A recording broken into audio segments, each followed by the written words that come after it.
এ যে সাক্ষাৎ কাল ভৈরবের ত্রিশূল। ইনি সেই মহাকাল, ইনি রক্ষা করছেন। আলোর তীব্রতার ডমরুর বিকট শব্দে আমি আর স্থির থাকতে পারলাম না। আমার আমার শরীর এলিয়ে পড়ল। তারপর আমার আর কিচ্ছু মনে নেই।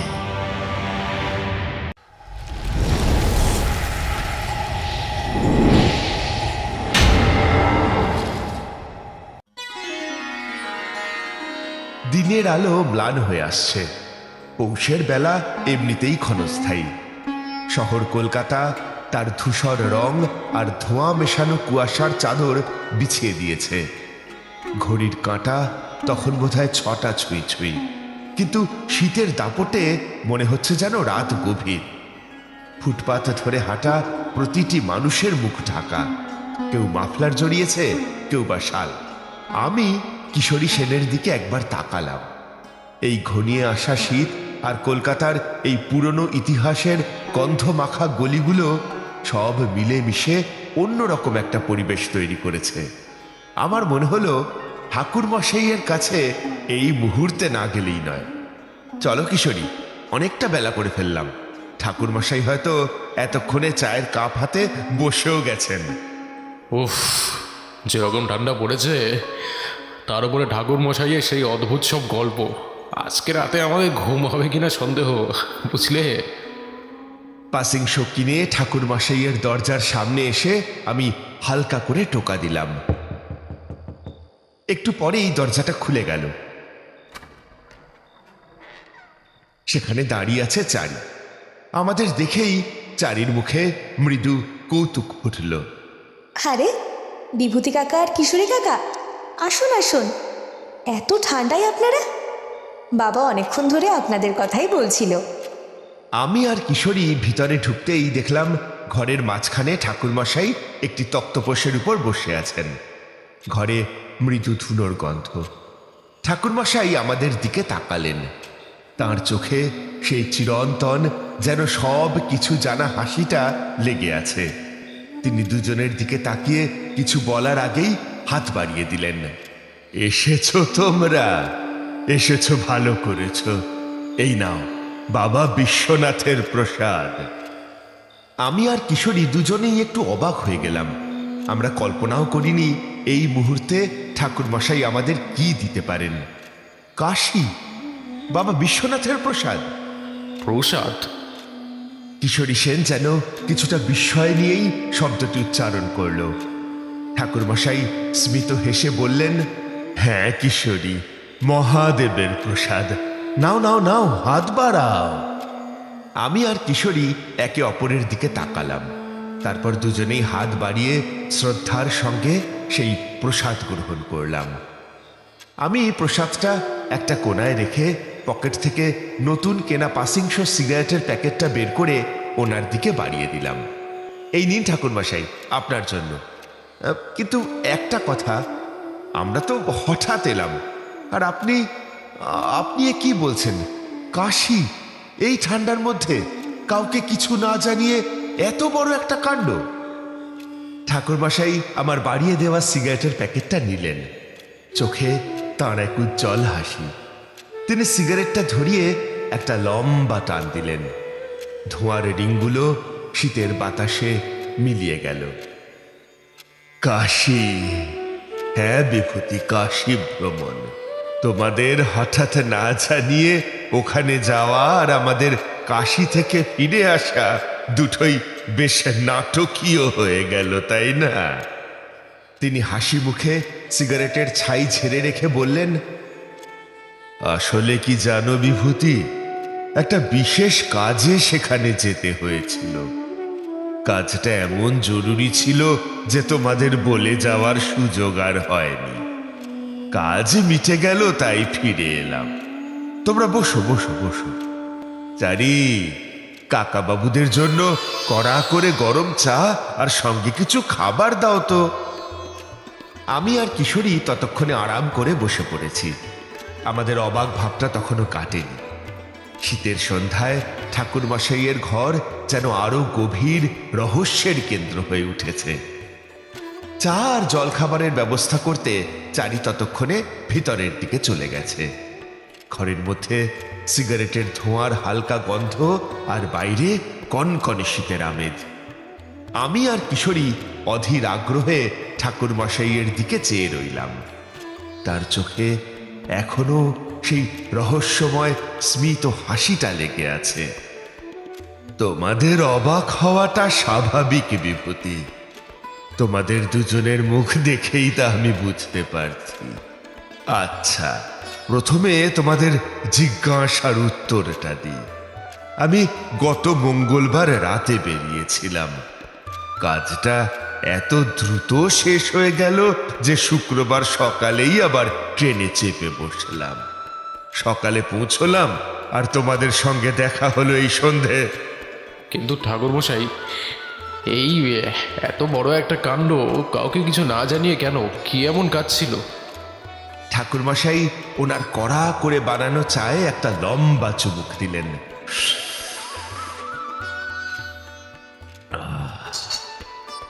কাজটা সাধারণ ছিল না কিশোরী, বলতে পারো কিছুটা গুরু আজ্ঞা আর কিছুটা সংবাদপত্রের তাগিদ। হ্যাঁ, খবরের কাগজে কদিন ধরেই একটা খবর চোখে পড়ছিল, যা আমার মনকে বেশ বিচলিত করে তুলেছিল। আমি আর কিশোরী একে অপরের দিকে তাকালাম। আমার হাতে ধরা চায়ের কাপটাও যেন একটু কেঁপে উঠল। খবরের কাগজ? কি খবর ঠাকুরমশাই? খবরটা ছিল কাশীর বুকে একটার পর একটা পুণ্যার্থী নিখোঁজ হয়ে যাওয়ার ঘটনা।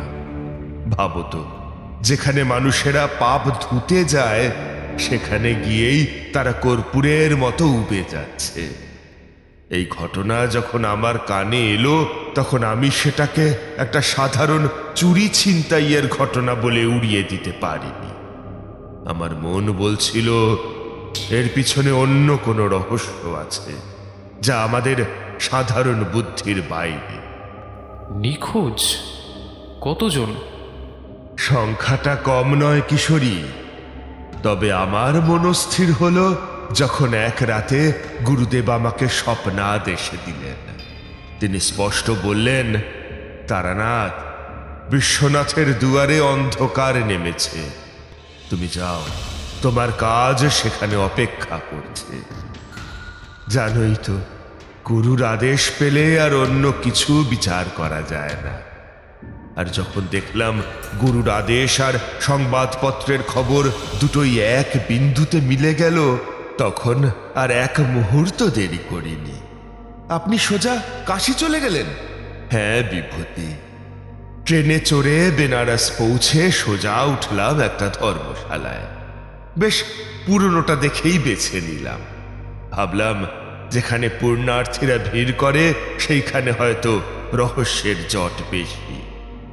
আর শোনো, সেখানে পৌঁছনোর পর যে সংবাদটা আমার কানে এলো তাতে আমার সন্দেহ আরো বদ্ধমূল হলো।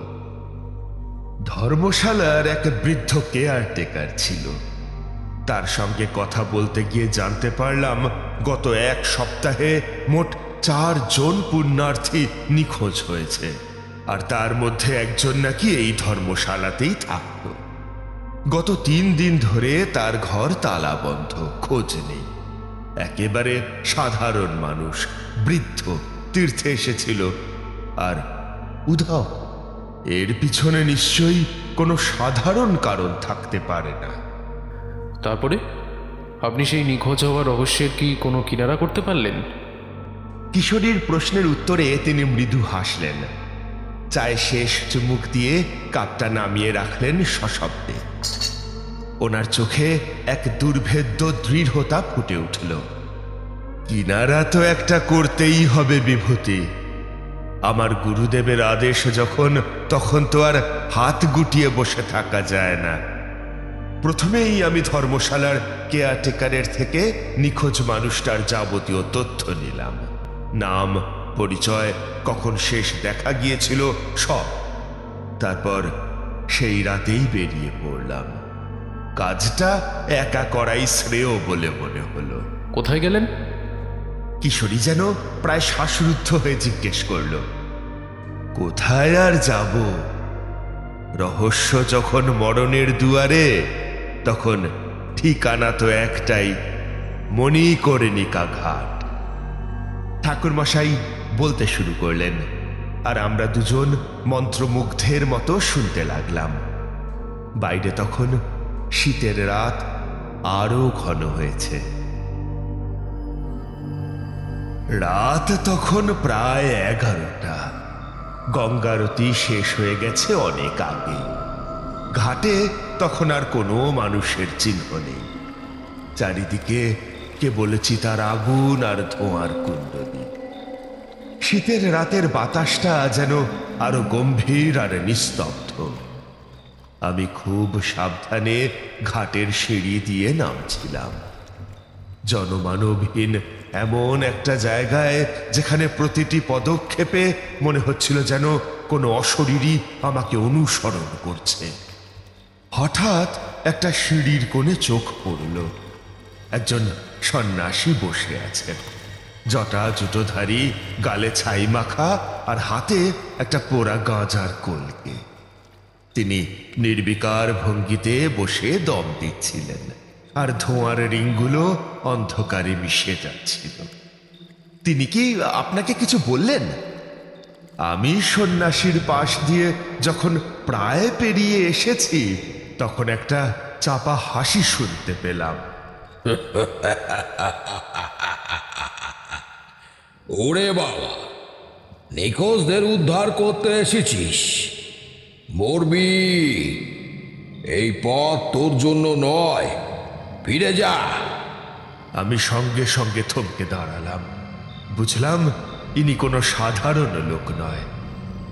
আমি ঘুরে দাঁড়ালাম। কে আপনি?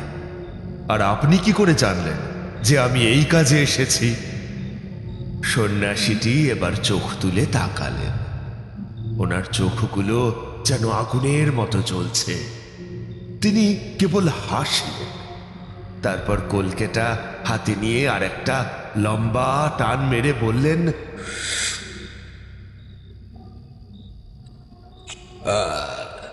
জানার অনেক রাস্তা আছে বাবা। তুই যেমন জানতে এসেছিস, আমিও তেমনই জানি। তবে তুই কি নিশ্চিত মরতে চাস? মৃত্যুকে ভয় পাই না। বলুন, কিভাবে উধাও হচ্ছে এই পুণ্যার্থীরা?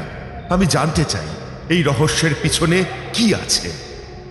সন্ন্যাসীটি এবার কলকেটা নামিয়ে রাখলেন। তিনি মণিকর্ণিকার দিকে হাত দিয়ে ইশারা করলেন। ওনার গলার স্বর এবার আরো গাঢ়, আরো রহস্যময়। দেখছিস ওই ঘাট? এর ঠিক পিছনে, যেখানে সব থেকে বেশি চিতা জ্বলে, সেখানেই আছে একটা গুহা, অনেক পুরনো। সেই গুহার ভিতরে যে একবার গেছে, সে আর কখনো ফিরে আসেনি। লোকে তাকে ভয় পায়, কারণ সবাই বলে ওইটা হলো ভৈরব বাবার শ্মশান গুহা। ঠাকুরমশাই থামলেন। ওনার চোখে তখন সেই রাতের ঘাটের ভয়ানক দৃশ্যটা যেন ভেসে উঠেছে। তারপরে আপনি কি গুহাটার দিকে গেলেন? না, যেদিকে সাধু বাবা ইঙ্গিত করেছিলেন সেদিকে, অর্থাৎ গুহাটার দিকে তাকালাম। অন্ধকারে সেভাবে কিছু দেখা গেল না, কিন্তু যখনই আবার সন্ন্যাসীর দিকে ফিরলাম, তখন দেখি সেখানে কেউ নেই। কলকেটা মাটিতে পড়ে আছে, কিন্তু সন্ন্যাসীটি উধাও, যেন বাতাসের সঙ্গে মিলিয়ে গেছেন। আমি চারিদিকে তাকালাম, কিন্তু ঘাটে তখন আমি একদম একা। সেই রাতে বুঝলাম আমার এই অভিযান কতটা কঠিন হতে চলেছে। হ্যাঁ, সেই রাতেই বুঝলাম রহস্যটা সাধারণ মানুষের হাতের বাইরে।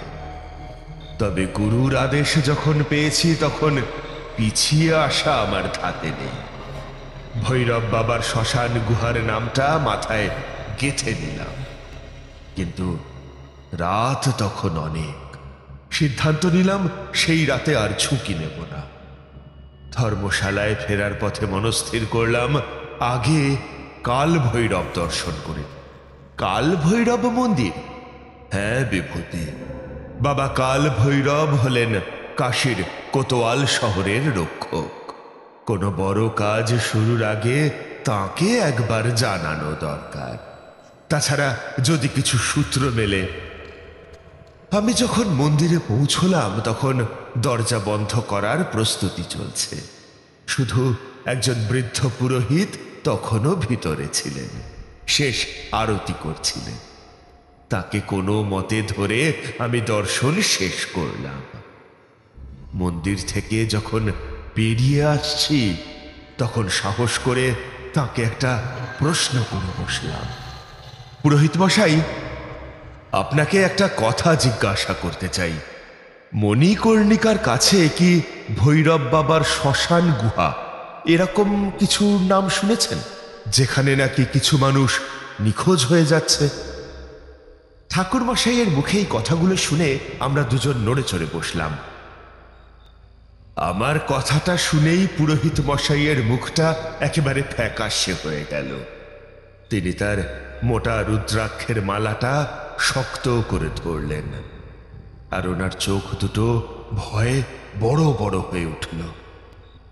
মহাকাল, মহাকাল, বাবা তুমি এ কি কথা বলছো? এ নাম তুমি কোথায় শুনলে বাবা? আমি ব্যাপারটা বোঝার চেষ্টা করলাম। স্পষ্ট দেখলাম নামটা শুনেই ওনার মুখ শুকিয়ে কাঠ। তিনি আর কোনো কথা না বলে দ্রুত পা চালিয়ে মন্দির থেকে বেরিয়ে এলেন। আমিও ওনার পেছন পেছন চললাম। দেখলাম তিনি যে পথে হাঁটছেন আমার ধর্মশালাটাও তো সেই একই দিকে। আমি জানতাম তিনি সহজে মুখ খুলবেন না, তাই পথ চলতে চলতে বারবার ওনাকে একটু উস্কে দিচ্ছিলাম। প্রথমে চুপ থাকলেও আমার চাপাচাপিতে শেষে তিনি হতাশ হয়ে থামলেন। এদিক ওদিক তাকিয়ে তারপরে একেবারে চাপা ফিসফিসানি গলায় বললেন, শোনো বাবা, এ বড় গুপ্ত কথা, সচরাচর কেউ জানে না আর জানতে চায়ও না। এই নিয়ে কথা বলা মানে বিপদকে ডেকে আনা। হ্যাঁ বাবা। কিন্তু এ রহস্য কিসের? কেন মানুষ ভয় পায়? শুনেছি ওই গুহাটা নাকি হাজার হাজার বছরের পুরনো, আর ওর ভেতরে আজও অঘরী সাধকের আত্মা ধ্যানে লীন হয়ে আছে। তারা কোনো সাধারণ আত্মা নয় বাবা, তারা মহাকালের সাধক। তাদের তপস্যার স্থান এটি, আর যদি কেউ সেখানে প্রবেশ করে তবে সেই তপস্যার বিঘ্ন ঘটে। শুধুমাত্র অঘরী সাধক, আর কিছু নয়? তা নয়তো কি। আর শোনো বাবা, যারা সত্যি সাধনা করে তারা বলে প্রতি রাতে তৃতীয় প্রহরে, যখন সব থেকে গভীর রাত, তখন ওই গুহার ভিতর থেকে নাকি ডমরুর শব্দ ভেসে আসে, চাপা মৃদু সেই শব্দ। আর সঙ্গে সঙ্গে পুরো বাতাসে ছাইয়ের গন্ধ ছড়িয়ে পড়ে। এই শ্মশান গুহা সাধারণ জায়গা নয় বাবা, ভৈরবী জানেন কি চলছে সেখানে। পুরোহিত মশাইয়ের মুখ থেকে এই কথাগুলো শোনার পর আমার চোখে তখন গভীর চিন্তার ছাপ পড়ল। আমি বুঝতে পারছিলাম আমি এক ভয়ঙ্কর অলৌকিক রহস্যের জালে জড়িয়ে পড়ছি। আমার মুখ দিয়ে আর কথা সরছিল না। কিন্তু ঠাকুরমশাই, এ তো সাক্ষাৎ বিপদকে ডেকে আনা। পুরোহিত মশাই তো নিজেই ভয়ে জড়সড় হয়ে গেলেন। ওখানে যাওয়া মানে তো ভয়। হ্যাঁ, ভয় তো লাগছিলই বিভূতি, কিন্তু এটাও বুঝতে পেরেছিলাম ওই নিখোঁজ হওয়া মানুষগুলোর রহস্যের চাবিকাঠি ওই গুহার ভিতরেই লুকিয়ে আছে। যদি সত্যি সেখানে কোনো অশুভ শক্তি বা হাজার বছরের পুরনো সাধকদের আত্মা থাকে, তবে তা আরো সাবধানে যেতে হবে। কাল ভৈরব যদি কাশীর কোতোয়াল হন, তবে তাঁর শহরের বুকে এমন কাণ্ড ঘটতে তিনি দেবেন কেন? আমি গেলাম সেখানে। ঘড়িতে রাত তখন প্রায় 2:30। চারিদিক নিস্তব্ধ। পূর্ণিমার আবছা আলোয় মণিকর্ণিকার ঘাটের ঠিক পিছনের একটি পুরনো জীর্ণ মন্দিরের পাশে সেই গুহার মুখটা আমি খুঁজে বের করলাম। গুহার মুখে পুরনো পাথরের একটি চৌকাঠ, আর তাতে শ্যাওলা জমা। গুহার ভিতর থেকে ভেজা মাটি আর পোড়া চন্দনের একটা অদ্ভুত গন্ধ আসছে। ঠিক এই সময় পুরোহিত মশাই বলেছিলেন, 3য় প্রহরে ডমরুর শব্দ ভেসে আসে। তবে কি এই সেই সময়? আমি নিজের হাতে মশাল জেলে সাহস করে ভিতরে পা রাখলাম। গুহাটা সংকীর্ণ, কিন্তু একটু ভিতরে ঢুকতেই চারপাশটা আর একটু যেন চওড়া হয়ে গেল। ভিতরের বাতাসটা ভারী, নিঃশ্বাস নিতে কষ্ট হচ্ছে। হঠাৎ একটা চাপা মৃদু শব্দ ভেসে এলো।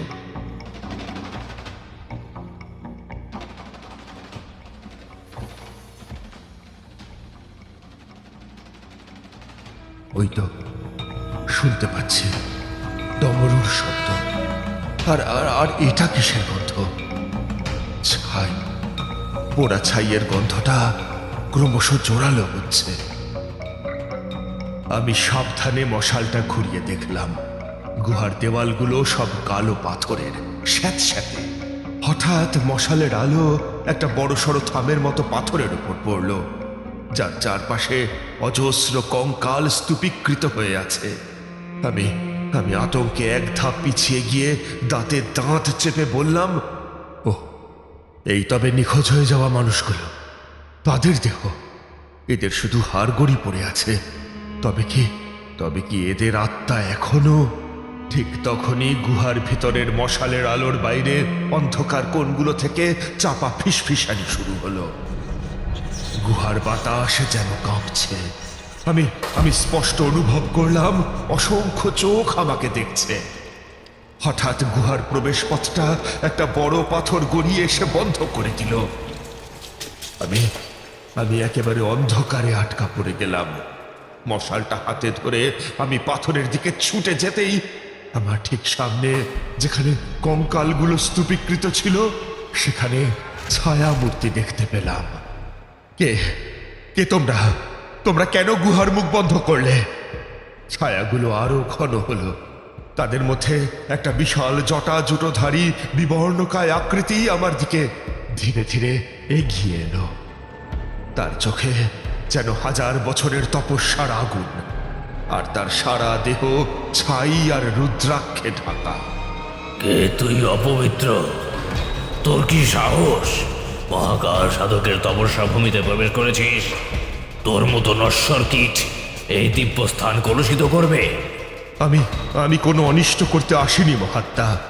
আমি শুধুমাত্র সেই সব নিরপরাধ মানুষদের খুঁজছি যারা এখানে এসে নিখোঁজ হয়েছে। তাদের মুক্তির জন্য এসেছি আমি।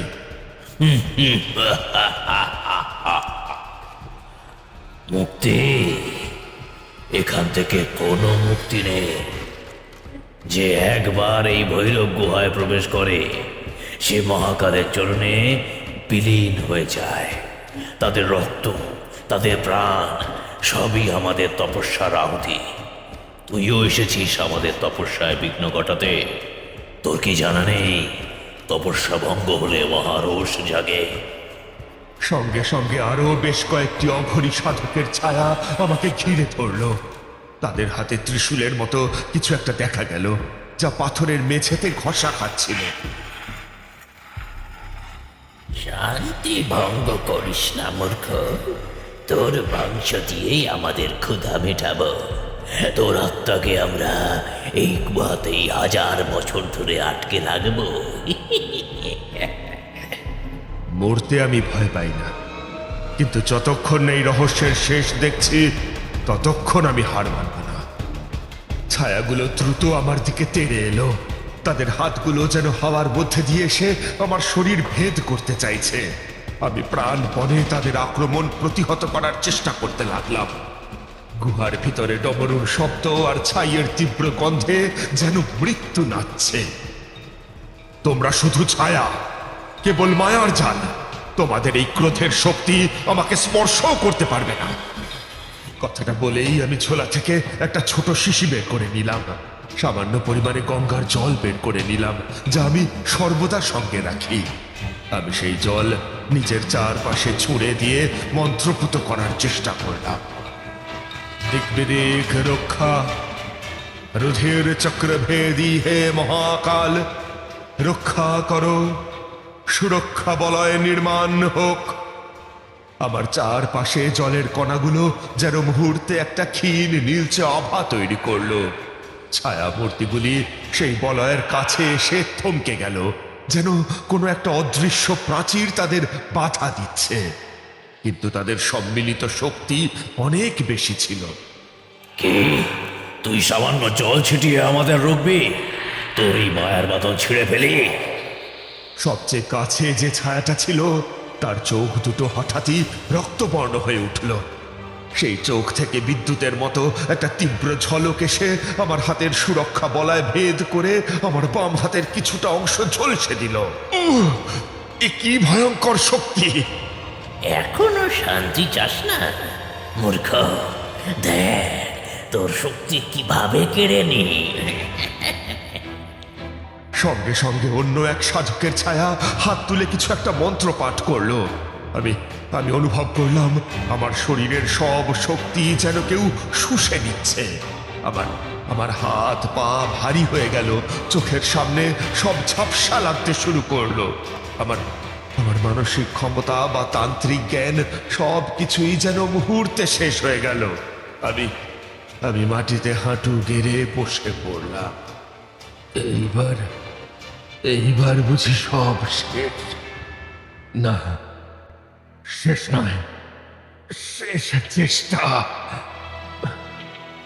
আমি কোনো মতে নিজেকে টেনে নিয়ে কঙ্কালের স্তূপের কাছ থেকে একটা পুরনো রুদ্রাক্ষের মালায় জড়ানো ডমরু তুলে নিলাম।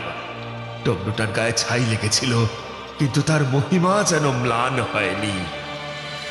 জয় জয় কাল ভৈরব, যদি সত্যি তুমি এই স্থানের অধিপতি হও, রক্ষা করো। আমি আমার সমস্ত মনোযোগ দিয়ে একটি মন্ত্র স্মরণ করে পাঠ করতে লাগলাম। ওং রাং রিং রং রিং রং হসক্ষম মলবরায়ু খেমং কুরু কুরু মম রক্ষাং কুরু কুরু কাল ভৈরবায় নমঃ। আমি প্রাণপণে ডমরুটা বাজাতে শুরু করলাম।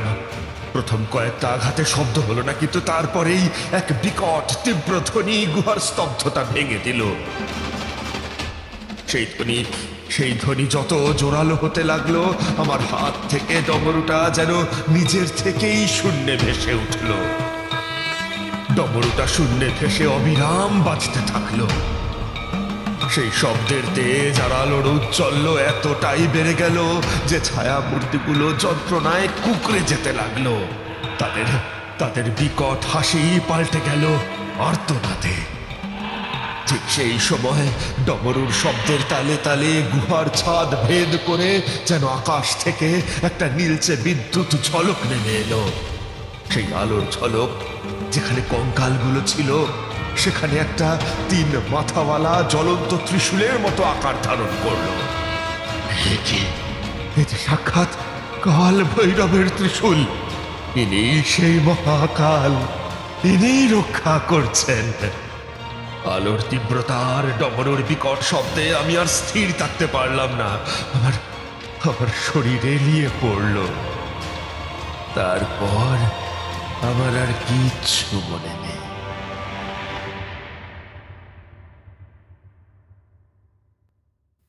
চোখ খোল বৎস, চোখ খোল, আর ভয় নেই। আমি ক্লান্তভাবে চোখ খুলে চারপাশে দেখতে দেখতে বললাম, কোথায় আমি? আমার মশাল, ডমরু আর সেই গুহা। তুমি এখন মণিকর্ণিকা ঘাটের ঠিক পিছনে গর্ভগৃহে আছো। আমরা তোমাকে গঙ্গা তীরেই পেয়েছি। অজ্ঞান অবস্থায় শুয়েছিলে, মুখে জলের ছিটে দিলাম।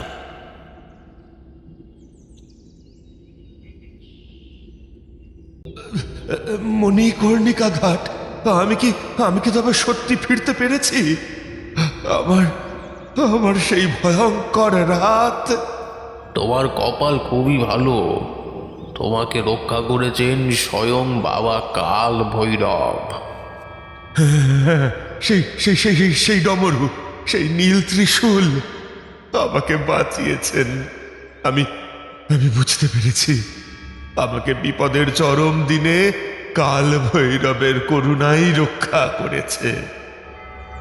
শরীর কিছুটা সুস্থ হওয়ার পরই আমি দ্রুত হাতে মুখে জল দিয়ে সেই স্থানে ফিরে গেলাম যেখানে গুহার প্রবেশ দ্বারটি ছিল।